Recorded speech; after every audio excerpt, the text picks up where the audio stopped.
আসসালামু আলাইকুম রহমতুল্লাহ বরাকাত। আজকে গেছিলাম আপনার চন্ডী বাগানের চাকাতে। তো আসার সময় দেখলাম একটি ট্রাকে করে আমাদের লেবার যে ভাই বোনেরা ওনারা যাচ্ছেন। এই যে ট্রাকটি সামনে যে আমাদের ট্রাকের মধ্যে ওনারা অনেক ভালো মানুষ, ওনারা হাই হ্যালো দিচ্ছেন, ওনারা হাই হ্যালো দিচ্ছেন আমাকে। এবং হাসি খুশি মানুষ, অনেক পরিশ্রমিক মানুষ না ওনারা।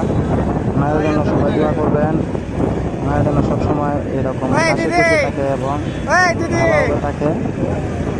শুভকামনা রইল ওনাদের জন্য। এবং এই যে বাগানটি দেখছেন আপনারা, অসাধারণ সুন্দর একটি বাগান। আপনারা চাইলে এই বাগানটিতে এসে ঘুরে যেতে পারেন। আমন্ত্রণ রইল এই বাগানে আসার। চন্ডী চা বাগান এবং এই যে রাস্তাটা দেখছেন, অসাধারণ সুন্দর একটি রাস্তা, আঁকা বাঁকা রাস্তা, সবুজ শ্যামল। চা বাগানটিতে আসলে পরে নিঃশ্বাস নিলে পরে মনে হয় মানে খুবই ভালো, মানে প্রকৃতির মধ্যে। তো আসলে আপনার আসলে পরে মনে হয় বেশি বেশি নিঃশ্বাস নেওয়া, বেশি নিঃশ্বাস নিলে মনে হয় ফ্রেশ নিঃশ্বাস। এটা নিলে খুবই চমৎকার ভালো লাগে। ইনশাল্লাহ সবাই আসবেন, এসে ঘুরিয়ে যাবেন। সবাইকে আমার পক্ষ থেকে এবং আমাদের সিলেটবাসীর পক্ষ থেকে